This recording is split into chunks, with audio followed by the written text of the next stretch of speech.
What is going on, Jason? It is fantastic to speak with you after a beautiful win on Monday night. I mean, Jason, we come together. The name of the episode is State of the Franchise. Tell me right now, what's the state of Jason? What's the state of how are you feeling right now today, Jason? I mean, it's easier to talk about wins than it is losses. And when you win that decisively on national television against a rival, it's great. This week has been so much fun. I mean, it's Wednesday and nothing but optimism going into Sunday. You know, you don't want to overlook the team that is next up, but I mean, I'm just going to enjoy this for a few days because wins are easier to talk about than losses, and it hasn't been really nice around here. People are really, kind of tense and stuff. So I think that was a fun win, and the entire fan base needed that. 100%. The 49ers obviously come out with a win on Monday night, 31-10 against the LA Rams. Let's start with on the offensive side. What did you see from the offense? What were some of your takeaways from what you saw? And we'll go from there. I mean, it was what we thought this offense would be starting week one.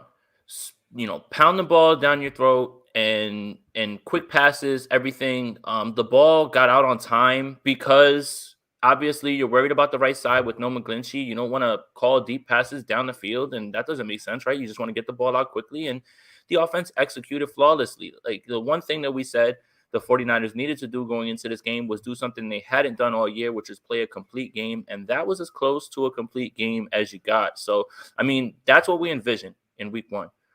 Like, ground and pound, make big plays, stay ahead of the sticks, stay on schedule on third down, all of those things, and get the ball in your playmakers' hands. Also, Deebo Samuel's got to start being talked about in the MVP conversation. I understand that he's not going to win it. Quarterbacks win that. I understand that. But, man, can you really name a player that has more of an impact and is carrying their team right now at this point than Deebo Samuel that's not a quarterback? I mean, Deebo Samuel's putting up phenomenal numbers this year. I mean, just in this game alone, he had 5 receptions, 97 yards for a touchdown. But he also added running back to his wide receiver title as he's running out of the backfield. He was also able to take 5 carries for 36 yards and a touchdown. Deebo Samuel's really grown into his own. I think Jimmy Garoppolo talked about it today at the podium, talking about how going into camp, that wide receiver room was kind of wide open in regards to leadership. And he said that this year, Deebo Samuel really kind of stepped up and became not only the vocal leader, but leading by example. And would you say that we're seeing the fruits of that labor kind of basically transition into this season? Because you see the numbers he's putting up, man. It's wild. Yeah, you and I were at camp, and it was apparent that he was the best player on the field, and it just translated. And that's it. I mean, it was something that I believe Deebo Samuel heard all the whispers, heard everyone talking about extension of the running game, essentially a running back. And, as Michael Jordan says, I took that personally, and that's great, and it translated immediately from what we saw in camp. He was baking whoever was in front of him. Right now, he's just on another planet. He is 21 yards away from being the first 49ers wide receiver with 1,000 yards since Anquan Bolden, literally the person that he has comped to all the time. He will have that by the end of the first quarter on Sunday. Insane.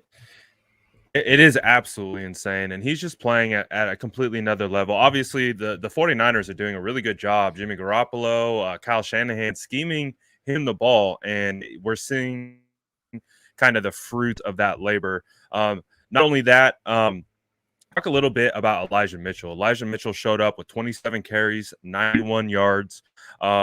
We found out later that he broke his finger in the game, had surgery, kind of TBD on if he will be available against the Jags or not.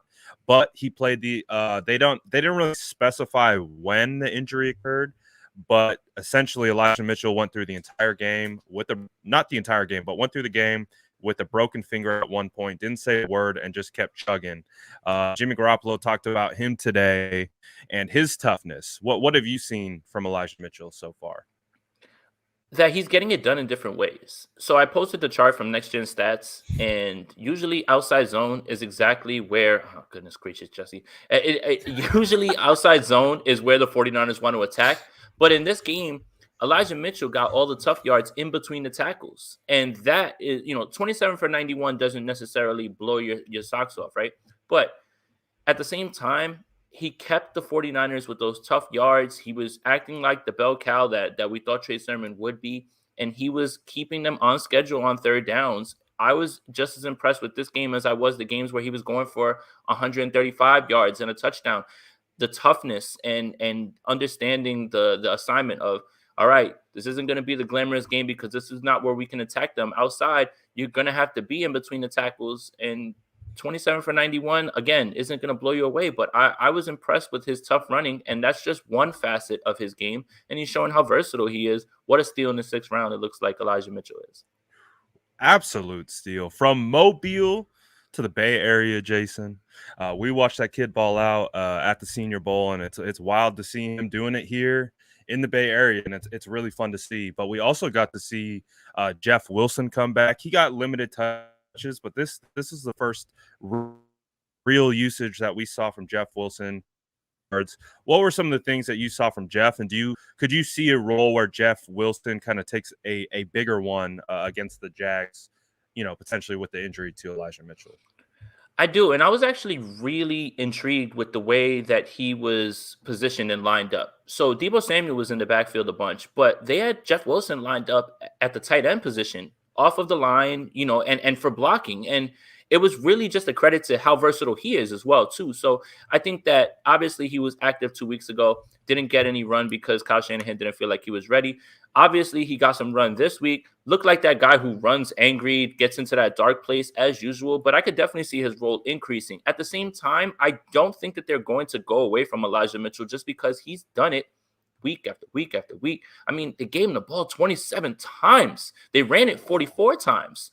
And that right there is the ultimate sign of confidence and in a guy 100%. Who's growing. So if he's healthy and he's ready to go and they feel like that finger is not going to be an issue, I still think that Elijah Mitchell carries the bulk of the load. But I would suspect that Jeff Wilson is going to see more action because he actually does a great job in the passing game and he's a great pass protector. So on third down, I could definitely see him being on the field more. I would say that one of the things that I really, really liked for Jeff Wilson, obviously only had 10 carries, so it's limited touches. But in my kind of notes that I take when I'm kind of breaking down certain plays, I have 3 times, I believe, buttery in regards to describing Jeff Wilson's vision in basically a phone booth. He created a lot of those yards. I mean, 28 off 10 carries. It's not a number that's jumping off the stat sheet to you, right? But when you go back and watch how he got those yards, he did a lot of things from a vision standpoint that although Elijah Mitchell has been fantastic, I definitely would swing the vision towards Jeff Wilson. So I'm excited to see those two actually combined and see what they become. I'm really excited for Jeff Wilson. I don't know what the usage will look like, but excited to see what he could potentially become as a role player in this offense. And obviously the running backs, they got to run behind someone, right? They got to run behind some offensive linemen. And this is a big game for a lot of different reasons. But let's go left to right. Tell me what you thought about Trent Williams and just the whole vibe of Trent. What's the vibe, Jason? Tell me the vibe, please. Trent is the GOAT, man. I mean, yes. Look, I no disrespect to Joe Staley, but how did you upgrade the left tackle position? Seriously. Thanks. And I mean, again, it's not flashy. Offensive line play is usually not flashy, not something that's pointed out. The reason that you never hear Trent Williams' name is because he's putting men on their face. He's putting men on their back effortlessly. And you never hear pressures, anything like that. I believe right now he is the highest graded. And of course, PFF is not the Bible. But it fits my narrative, so I'm going to run with it. He is the highest graded player right now on the offensive side of the ball for any team. And I think the rating is something like 99.999, something crazy like that. Like he's literally on pace to do something that has never been done. So Trent Williams, you don't have to talk about him. I don't want to hear any talk about any other left tackle in the game because they're not Trent. And I just stop. Please just stop. I don't want to hear about Bakhtiari. I don't want to hear about who's the other who's the kid Laramie Tunsil. Stop it. Everybody just stop it. Relax. You guys are all just racing to get to second. You're not going to be anywhere near Trent. It's not going to happen. Not happening. Right next to him, Laken Tomlinson's been great too. Yeah. Go ahead. I was just going to say it's basically Trent's league. Everyone's just trying to be like Trent. That's it. Yeah, that's it. Everybody's just trying to catch up to be number 2. You're all racing to be number 2. Laker Tomlinson's been great too. And a lot of that obviously has to do with the fact that you have never have to clean up anything on the other side. You know that I mean next to you, right next to you. You know that Right. that Trent's going to dominate whoever's in front of him, and he's been great as well. Alex Mack was fine, and you know what? For the right side, look, we all know how I feel about Tom Compton, but he was fine. And I think the most unfortunate It's part of this okay. game is that, yeah, I have the most unfortunate part is that Jalen Moore gets injured, so we really don't even have a beat on how he really was doing. I did see Aaron Donald kind of school him a little bit on a quick move where Jalen Moore was There's a just like, couple of them. yeah, where he was like, There's a couple of trying to 'em. block air. So I mean, again, but you have to take those, right? Because you want the kid to develop, right? It's not the same thing as a veteran getting beat. This is somebody who's literally just moving over to another side and trying to learn. So Brunskill, for whatever reason, man, I don't know what it is, and I know that it was a bit of a meme, but my goodness, man, Aaron Donald, where are you, bro? Well, what happened? What happened? Why does Brunskill own you, buddy? Can we talk about it? I mean, I know you don't know. I don't know. I know you don't know Debo Samuel, but do you know Brunskill? Like, do you you know Brunskill, right? Because he's just I I don't do. get it. I don't get it, man. What is it about Brunskill? And I mean, this might just be a perfect example of someone's technique lining up and giving you fits. And that's just how it is, right? I mean, I don't think that anybody would confuse Daniel Brunskill with one of the better right guards in the game or anything like that. But he just matches up well and he just rises to the occasion. Sometimes you play up to the opponent. And I think he enjoys dominating Aaron Donald because he likes the jokes. And I've been having a blast with it, honestly. I got to eat a bunch of crow for this game because one, I didn't pick the 49ers to win. Two, I said you're crazy if you think you own the Rams. That's Jared Goff. Look, Jared Goff, Matthew Stafford, Sean McVay, don't matter. The 49ers just own the Rams. And Daniel Brunskill owns Aaron Donald. I don't know what to say. I don't even know if I can put it in an analytic way or be an analyst about it. It's just he owns the man. Like, what are you supposed to say at this point? And I mean, I'm interested to get your takes because obviously you know better about offensive line. You actually got to watch the tape, so you could tell me, I think, what you think is going on because I have no words for it. I don't. I love it. I'm so happy as just a content creator, as a O-line enthusiast, as a Dan Brunskill enthusiast. Just makes my day. I'm just so happy that I can just post Daniel Brunskill's face all over the place, and everyone knows what it means. And it's so beautiful because I talked to Dan in this offseason. We did the interview and everything, and that was one of the questions that we talked about. We talked about the way he plays against Aaron Donald, and that's what we talked about. We talked like, dude, you're a legend on my page. Like we lift you and we celebrate you for how you play against. I consider Aaron Donald, and I'm sure you hold him in just as high regard, but as one of the arguably best trench players to ever step foot on a field. Like that's just how good Aaron Donald is. And what we were talking about is he said it. He's like, man, if I could just play every game like I'm playing against Aaron Donald, it would that's it. And you spoke to it about up to your petition, the mental side of things, the way the human element of football and how it is. You have a guy in front of you who is the most dominant football player likely to ever play, and you either match it or you get washed. And Daniel Brunskill, we talked about it. He says he just has this ability to rise to the occasion when it comes to playing him. Jimmy Garoppolo spoke his praises at the podium today. Kyle Shanahan as well. Didn't want to go too far, essentially referencing poking the bear. I'll do all the poking the bear around here. But Brunskill, you could tell, dude, he just had a different juice. I watched all the offensive line back already. He just had a different juice. He's had a juice in this game that he hasn't had all year. And that's, again, talking about like what you hit on, playing up to the competition. It happens. These are athletes, they're competitors. So when you put another B in front of them, sometimes it just raises your level a little bit. And that's sometimes why competition breeds success. It's that whole kind of microcosm of the human element of football. So Brunskill had a beautiful game, but let's see if we can keep it rolling against the Jags. I love that I think it's like I think this is the fifth matchup that Daniel Brunskill has had against Aaron Donald, in which he's owned every single matchup. It's unbelievable. It's absolutely unbelievable. Some things can't be explained. So, like, sometimes you just can't explain it. You If it just goes can't. bad, But they'll go. what are your thoughts on I know Jalen Moore, we talked about it and we touched on it a little bit. He got in, he got beat up a little bit by Aaron Donald. But do you see an opportunity where if he's healthy, he can actually come out and start, or what do you think where do you think they go with that? I think you go back to him just to see because again, you don't know. And again, you just have to temper your expectations and understand that he's going to take his lumps. I mean, Josh Allen is on the other side there, so it doesn't get much easier.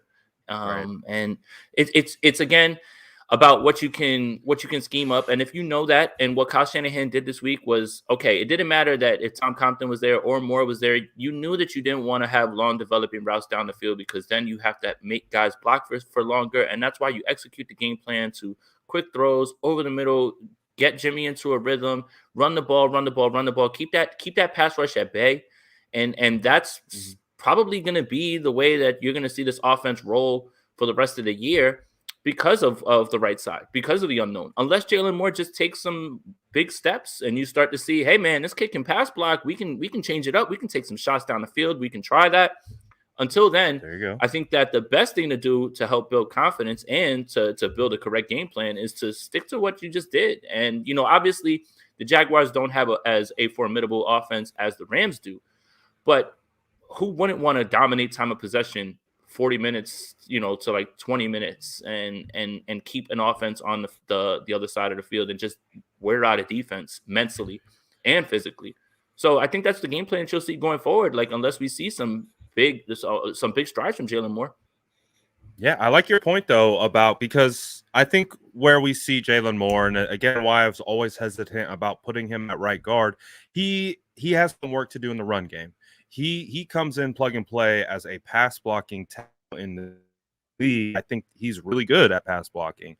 However, he still has some growth to do in the run game, and we'll see what happens. But I like your point about understanding your personnel. Maybe that gives you a couple opportunities for more 5 to 7 step dropbacks and hitting these quick 3 steps and let it rip. So that's always definitely a possibility. But let's talk about another guy who is well loved by offensive linemen, but he's not. He's a tight end. His name is George Kittle. What were your thoughts Oh, on George Kittle and how he played, and especially with the bright lights shining on him? I mean, back-to-back weeks of touchdowns from George Kittle. Oh, hey there.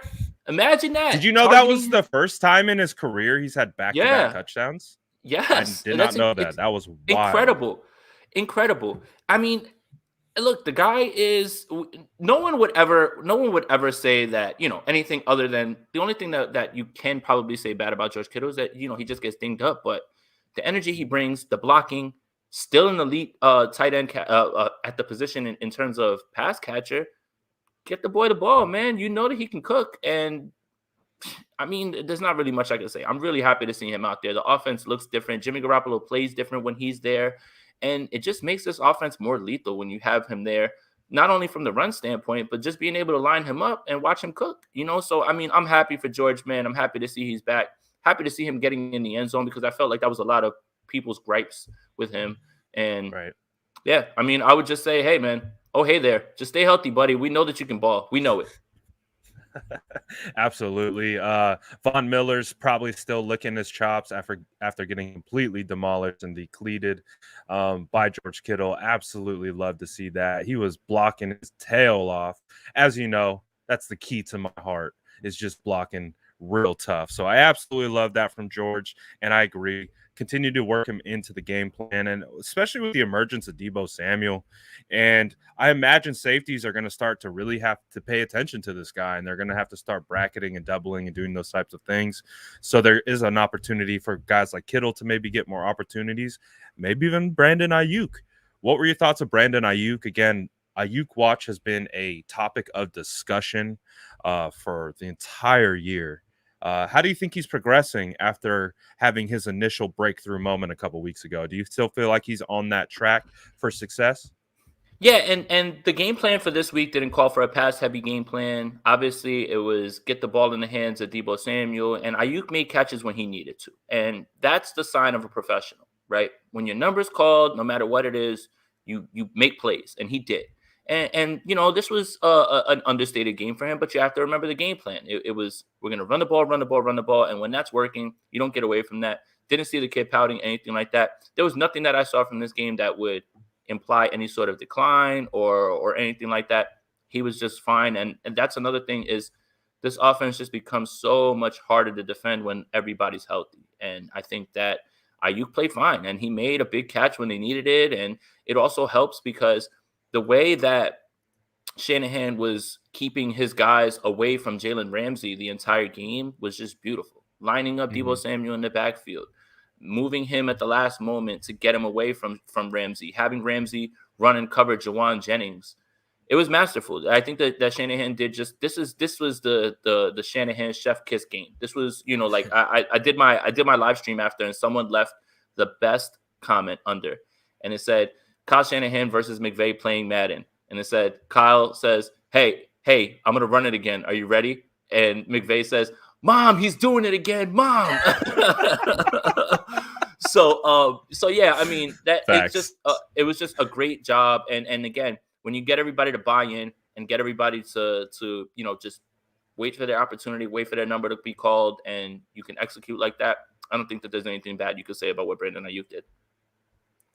Absolutely. And I love that reference that you made. And I think it's true. And I think Kyle Shanahan deserves a little bit of credit for getting back to what this team is good at. And it's running the football and playing possession and being creative off the run game. And it just feels like they've been trying to almost reverse engineer the offense up until this point. And it's been kind of shaky. They've done a lot of stuff out of shotgun.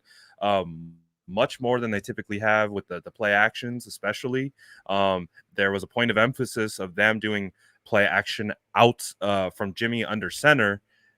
Seemingly it correlated to them being successful. So hopefully that's kind of a trend that we continue to see of them continuing to stick with at least what we and I perceive to be their standard offense, which is run first, play action, and all that kind of stuff that you can build off of it. But let's switch gears to the defensive side of the football. Talk to me about Jimmy Ward, my guy. Oh. Hi, guys. What you gonna say now? What are you gonna say now? Tell him. You can't say nothing. And you cannot tell me that even if you didn't get those interceptions, that you don't get it. Get what he brings.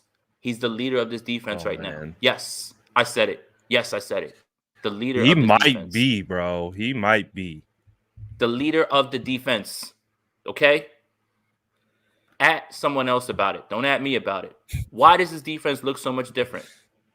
Jimmy Ward walks around with a swagger, with a confidence instilled. Jimmy Ward is the playmaker on his defense. And for all those interception people, I'm glad that this happened on national television so we can put that away. Yeah. But also, you realize that when they never throw the ball at you, you can't get interceptions. And you realize that interceptions, a lot of them have to do with luck. Now, the first interception was an arm punt. The second interception was off a drop. It was. Yep. The second interception was off a drop. You realize that interceptions do not mean anything, really, because sometimes it's just where the ball bounces, or the quarterback is comfortable testing you because they're not that scared of you. And I think that's the point that I want to make, is Jimmy Ward doesn't get interceptions or pass breakups because he wipes out the route. And they don't even look his way. You do not get tested.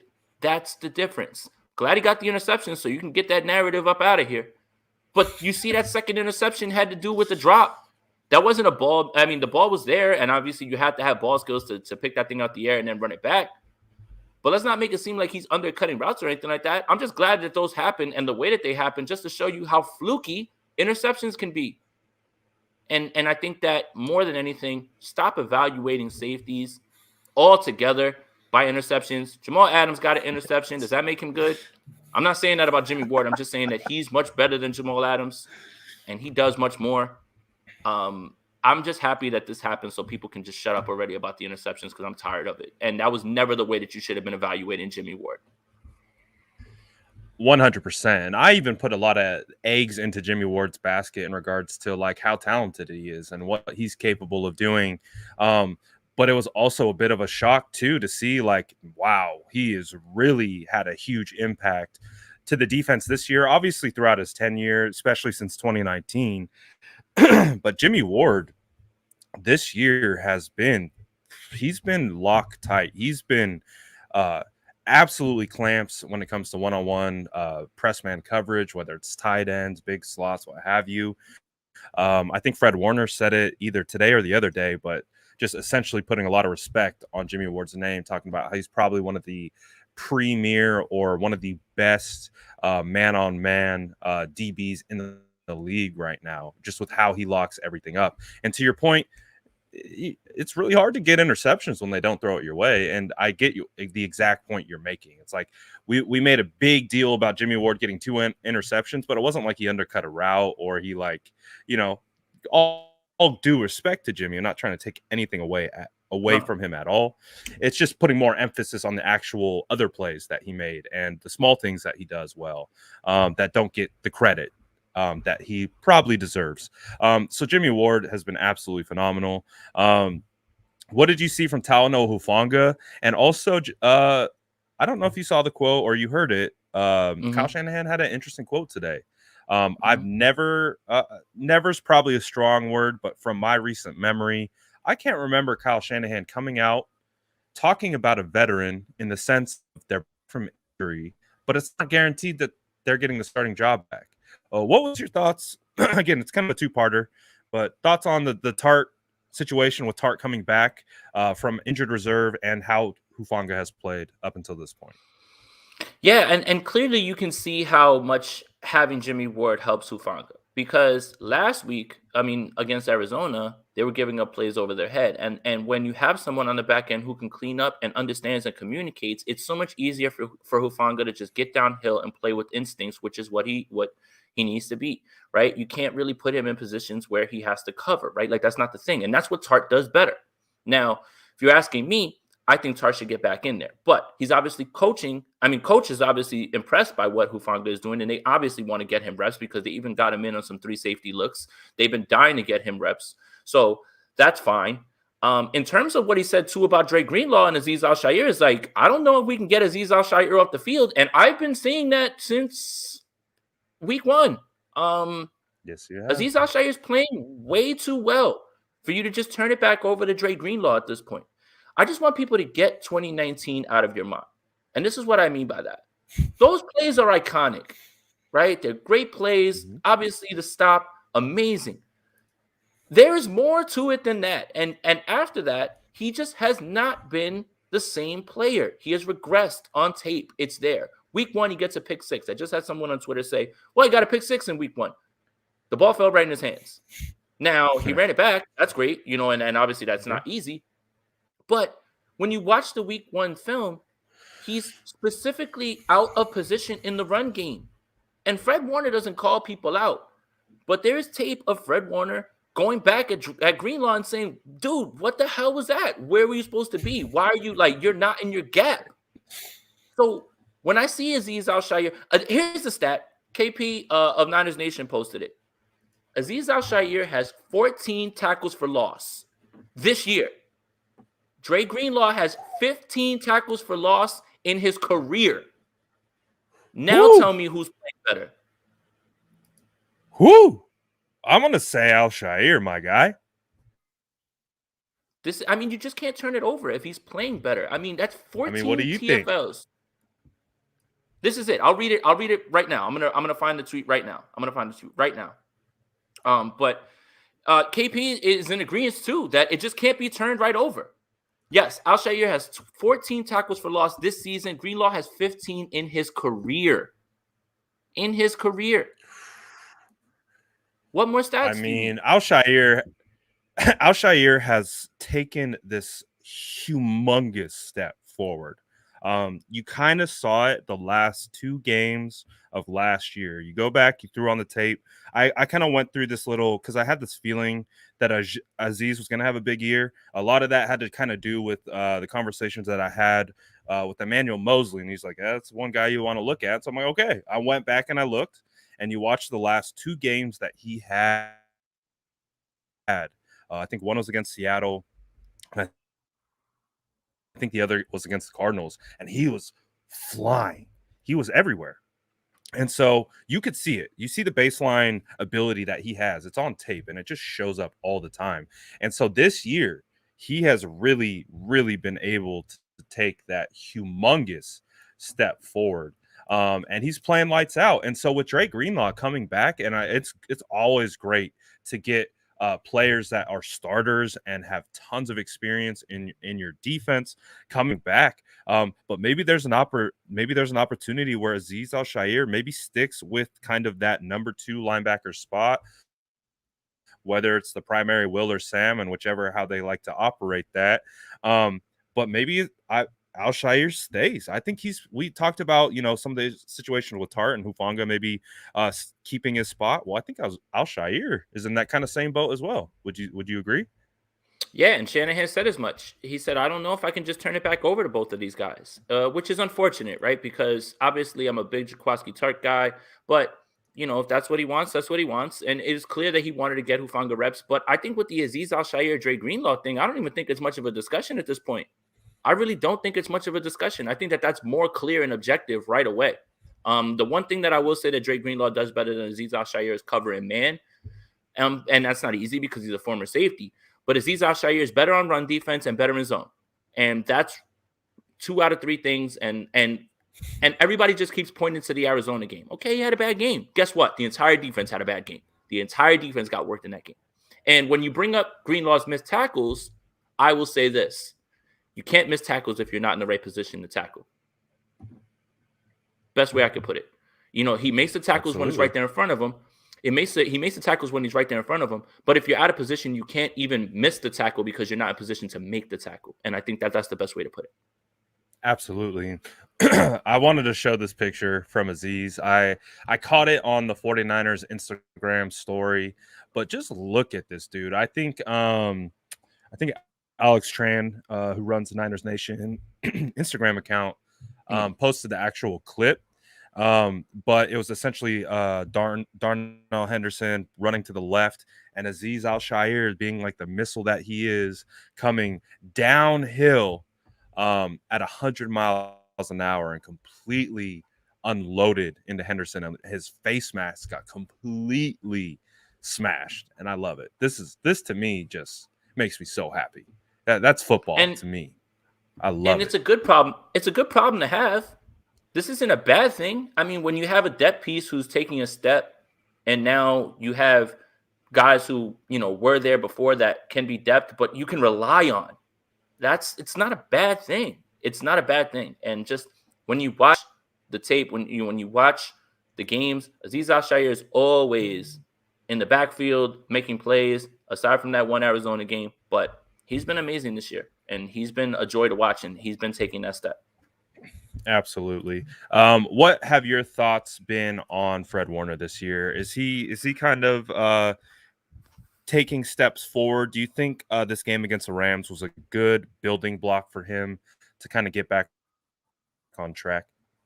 Yeah, I mean, I think that a little bit of it is overblown because of the contract, right? And best in the game, all that stuff.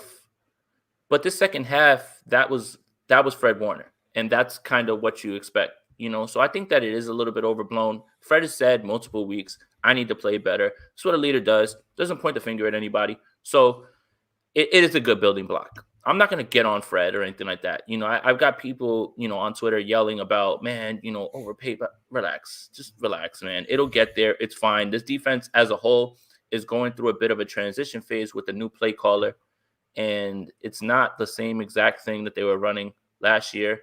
Obviously, Fred is not as good in coverage this season as he was in previous years. But again, new system, you have to give it time. Still young. I'm not worried about Fred Warner. I think it'll be fine. But this second half was pretty much what you expected from Fred Warner going forward in this season. So I think it's a little bit overblown. It's just a little bit overblown because the guy has said as much every week.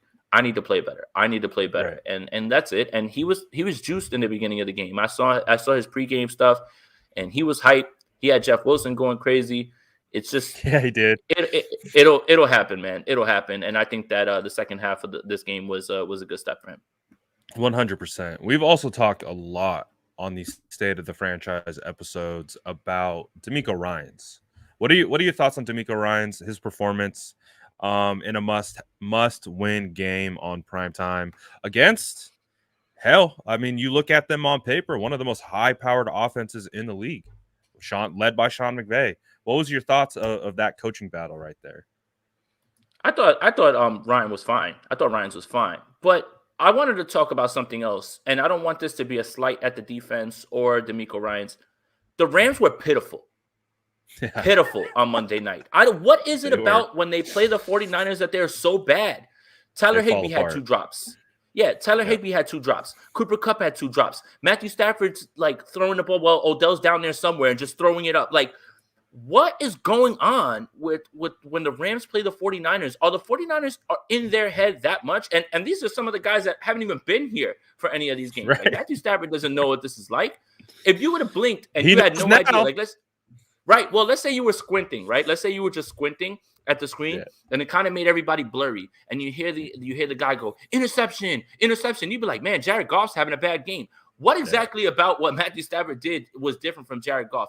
Why is it that every time the Rams play the 49ers, they play their worst games? I don't know. Again, I have no idea what goes on. So I'll give credit to D'Amico Ryans. I will, because they played a great game. It's great to have your guys back. Jimmy Ward cleaning up things on the back end. Nick Bosa can't get a hold call for his life. He can get caught in a chokehold, and he'll never get a call on that. I was a little concerned with the pass rush not getting there, and that was my concern, is that you kind of let them hang around. But the 49ers stomped that out when Kyle went for it on 4th down, and that was literally like the get up, run through a wall moment, because you know how I feel about 4th down, and then also to be that aggressive and step on their neck and effectively end that game. It was. I loved it. He smelled blood in the water.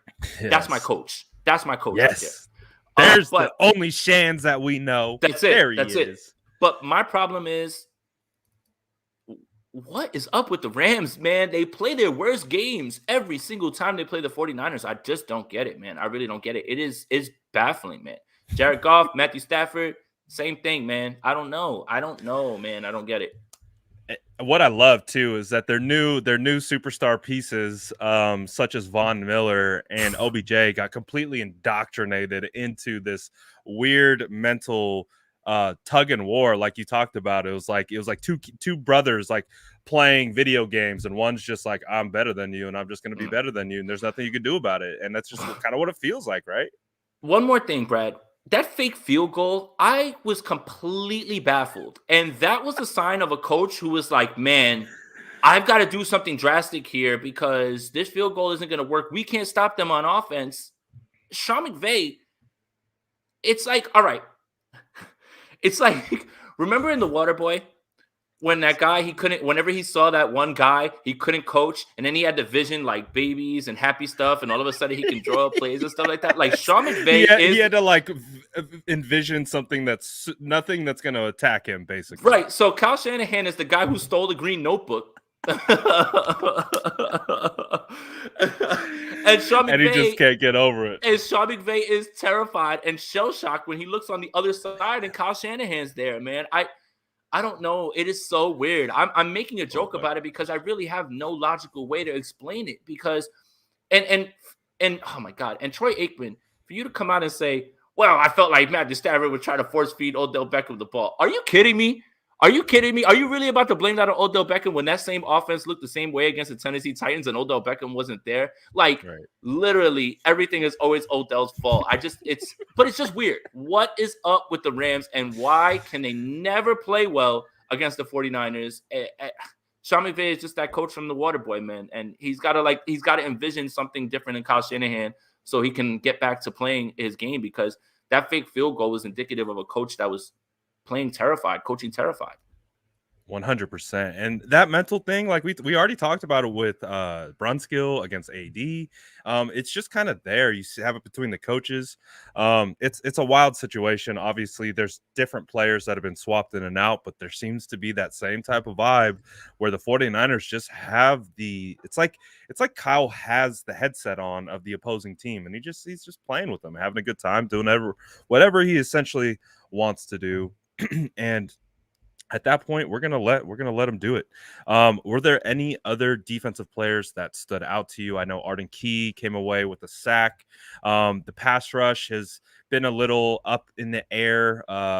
What is your thoughts on the D line right now? They did enough, but the offense put this game away, put them in positions where they could, try to pin their ears back. They weren't really in too many tough positions. So it's hard to gauge. I thought the defense was fine. It wasn't some dominant effort, I don't think. Again, I think a lot of it had to do more with how bad the Rams were playing and the interceptions, the drops, all that stuff. They just looked out of sorts. And I don't know what it is about the 49ers that made them play like that. Defense was fine. Defense was fine. But the pass rush, in other weeks, you're going to need that to pick up. Yeah, absolutely. So turning the page a little bit and looking ahead to the Jaguars, do you think that this momentum, because again, we saw them come out against Chicago Bears, right? And let's build on this momentum, build, build, build, build. Yet they show up against the Colt McCoy led Cardinals and seemingly crash to the ground, but then have a resurgence again against the Rams. Do you think that we're in for more of this type of roller coaster type situation, or do we see more of a steady climb from here on out? I don't think that there's going to be more of a roller coaster because a lot of what happened in that Arizona game was self-inflicted. When you turn the ball over 2 times on your side of the field, and then Cliff Kingsbury had a great game, and he kind of took D'Amico Ryans to the woodshed a little bit in terms of being able to exploit, knowing where to go with the ball, knowing that Tavon Wilson and Hufanga were there, and being able and making them putting them in bad spots and forcing them to make plays. I don't think that this is going to be the same. As long as the 49ers don't turn the ball over, I think that they kind of got back to what they should be doing. I would suspect a game where they run the ball a ton and that's it. I mean, it's just going to be that. And, again, you don't really have to worry about what the Jaguars do on the offensive side of the ball. It's not something where they're a high-powered offense. Trevor Lawrence does not look good right now. James Robinson's a little bit banged up going into this game.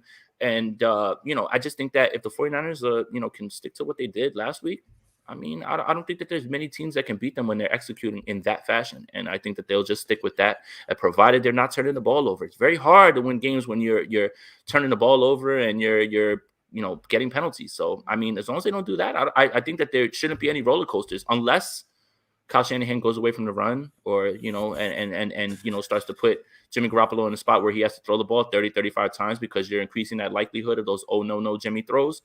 Just keep it efficient. 2025. And I think they found something, what you said earlier. They found something from the gun.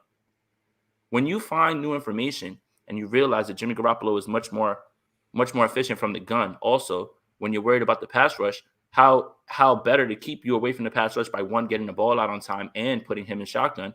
So I think that with all of the new information, Kyle Shanahan's kind of found something. The offense felt like it got into its groove, and I would expect that to continue on Sunday unless something drastic happens. So, I mean, there was a roller coaster going into this game for the season. And I was saying before the game, the one thing we know about the 49ers is that we don't know anything. But I think that this is going to be the game where things start to change in terms of their philosophy on offense and getting back to what we thought they would be. Absolutely. And just really quickly, guys, my comments have seemingly broke. It's not showing any new ones. So if you guys are commenting or anything, I'm not ignoring you. Just I don't see any of them for whatever if you're calling reason. me a bozo, we can't see it.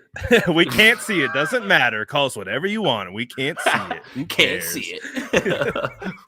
So I would be absolutely insane to go through this entire episode without asking you about a certain player. What did you think of Jimmy Garoppolo? I can't believe I completely skimmed over it. But tell me about what you saw from Jimmy Garoppolo. We saw no Trey Lance. We didn't see any Trey Lance warming up. I didn't even get the vibe that it was ever. Obviously, the game was pretty well in hand, at least on one side as it moved forward, and obviously built from there. Do you envision a world where Trey Lance plays anytime soon, or do you just kind of see this is the plan that they have been telling us since training camp? Not if the offense is rolling like that. You're converting on third down, which is something that you haven't done all season. Huge. In 2019, Jimmy was money on third down, but that's because you were on schedule on third down. It's easier, very easy, not very easy because it's the NFL. Much easier to convert 3rd and 3, 3rd and 4, than 3rd and 9, 3rd and 15, and that's for any quarterback. You never want to be in those positions. So when the football is being run and it is putting you in third downs where it's very manageable, Jimmy is not asked to do so much, manages the game, executes the game plan, throws with anticipation. Here's the one thing that I took away from this game, because people want to post a little chart, that pass chart, like they're doing something like, oh, look, he's still just throwing. Those were tight window throws. And he threw in anticipation. That 4th down throw to Deebo Samuel, that ball had to get out right there on time, and that is anticipation. There's still some skill to that. Again, you don't want to put too much on his plate. Don't ask him to go ahead and win you a game because that's just not his strong suit. But when you ask him to execute the game plan and he has to manage the game and you're able to run the ball and you're not down and you're not turning the ball over, Jimmy Garoppolo can be what you just saw on Monday night. And the 49ers can win games that way. And I don't think Trey Lance sees the field unless Jimmy falls flat on his face. This is 3 straight weeks of him being fine. He's been fine. That's it. He's not playing bad. Even the strongest Jimmy Garoppolo hater can't say that he's playing bad right now. He's not playing bad. And if they win games, then it doesn't matter. Absolutely. And what we want from Jimmy Garoppolo and what we've always wanted is just consistency. We want consistent Jimmy, consistent good Jimmy, right? We don't want the consistently inconsistent Jimmy, is what we seemingly have had for a lot of the year. So obviously that has its own situation regarding, how he plays and all that kind of stuff. But what we saw on Monday night, I saw a poised Jimmy. I saw a Jimmy that was confident. I saw a guy that was, like you said, making throws with anticipation, with touch. I saw pocket awareness from Jimmy Garoppolo. When I did my watch back, and I'm watching some of the, Tom Compton he was okay. He didn't get completely destroyed, but he got some pressure. He got pushed back a little bit, and Jimmy Garoppolo had to be aware of it in certain instances. And there was a couple throws where he got a nice little sidestep and he let it rip. And those are some of the things where Jimmy wouldn't typically sidestep and rip. He'd kind of sidestep and tuck, kind of a situation. And I think that translates into kind of the confidence that he was feeling and all that good stuff.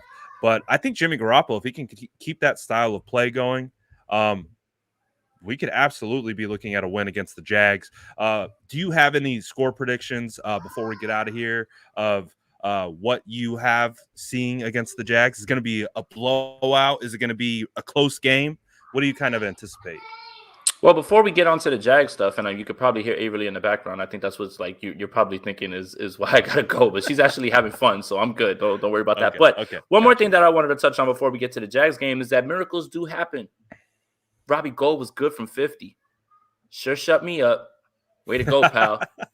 Way to go. Greatest day of my life. We can't see the comments, so can't do nothing to us. Greatest day of my life. Birth of Averly. Move over. Robbie Gould is good from 50. Let's go. No, so in terms of this, the 49ers cannot get complacent here. And I'm going to explain to you why. 2 weeks ago, the Jaguars beat the Buffalo Bills. Gave them fits. They played the Bengals tight. They just played the Indianapolis Colts to the gun. And the Colts jumped out to a huge lead. It looked like Jonathan Taylor was going to run for 9,000 yards in that game. He had 125 in the first 2 drives. And I was like, I'm playing against him in fantasy my season's over right here on this one because this guy's about to rip it up for 400 yards.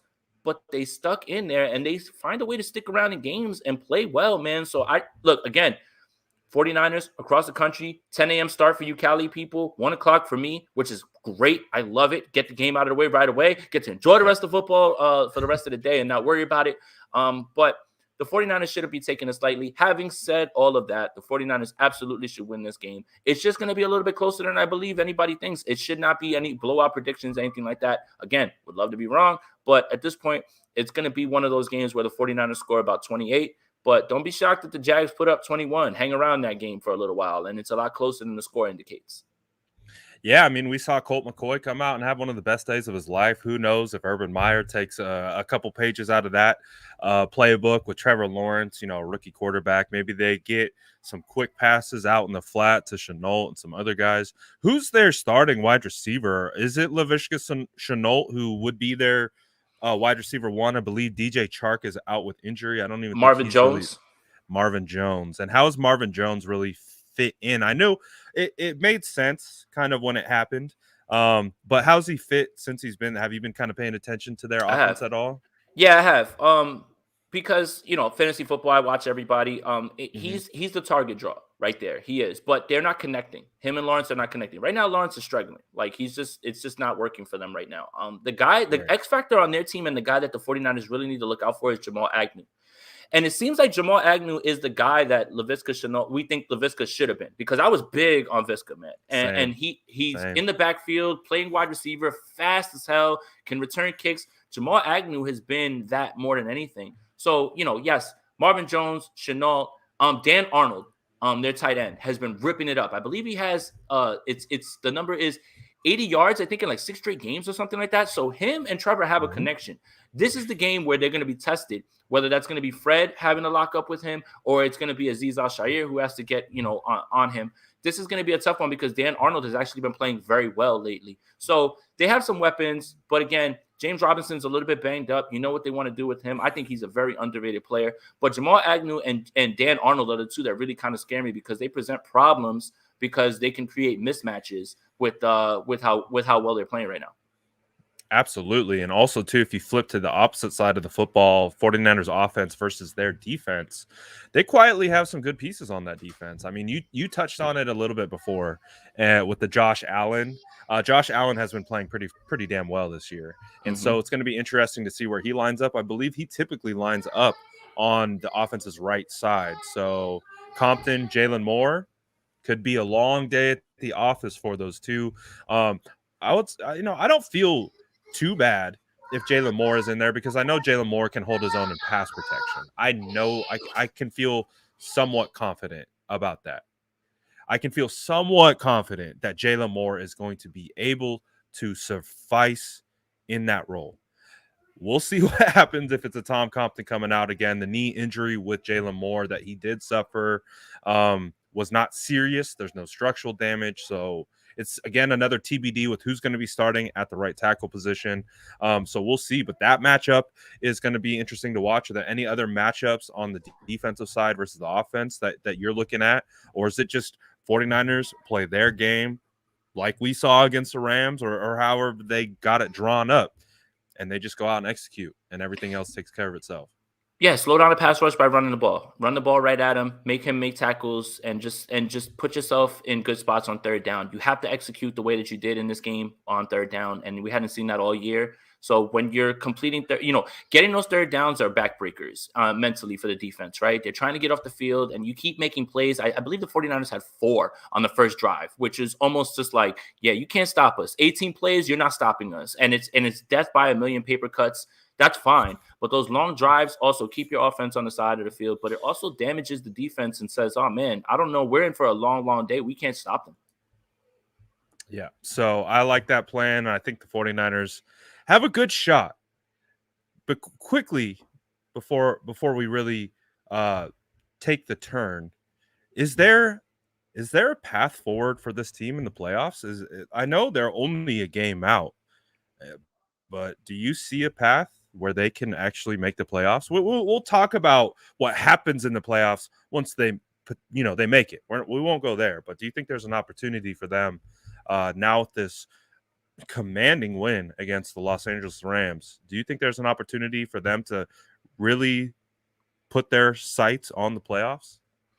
There is, and the way that you do it is stop worrying about everybody else and stack your wins. Just win the games in front of you. I don't want to look down the schedule or anything like that, but the schedule does open up a bit. Not that that really means anything because you still have to go out there and execute, but there is a path.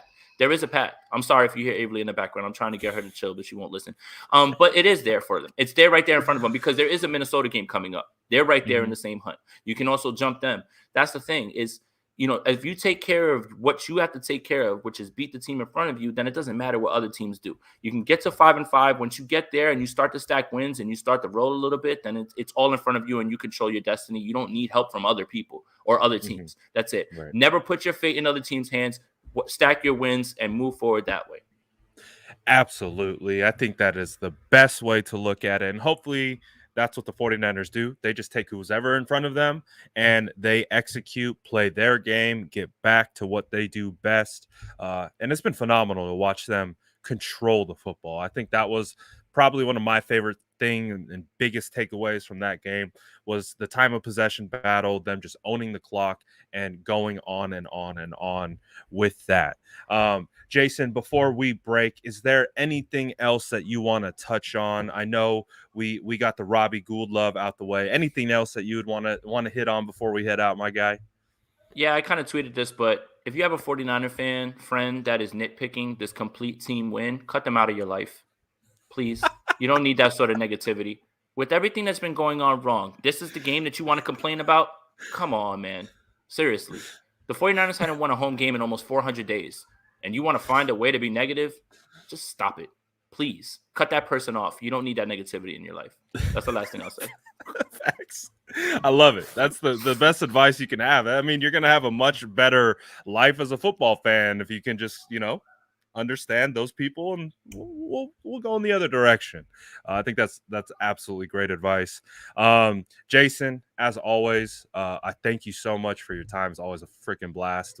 I could talk with you for hours about this team, but tell the people where they can find you, YouTube, Twitter, everywhere else. Let them know.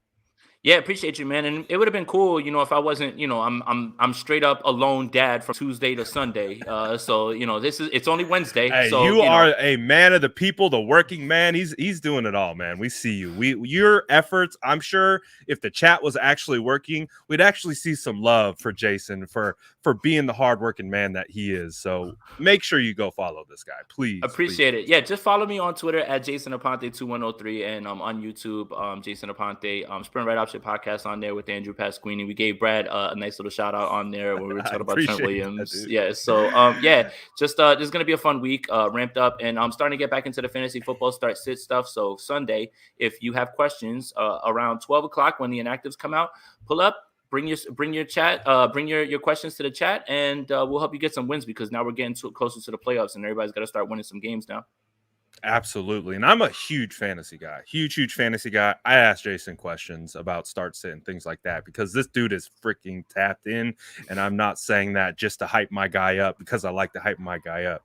He's tapped in. So any fantasy football questions, please direct them at Jason. My guy will help you out. Also, another great reason to follow him on Twitter. But Jason, go be the great dad that you are. Thank you so much for your time, man. And we really, really appreciate it. Appreciate you, Brad. I'm going to go get a drink too because I still have a few more hours until bedtime. She's been up since 6 a.m., man. That's 3 a.m. Cali time. Hey, I got 3 of them, so I know the vibe. Let's go, my guy. All right, until next time. You, bro. Jason will be back with us next Wednesday after the Jags game, and we'll be hopefully talking about 2 in a row. Let's see if we get it. Until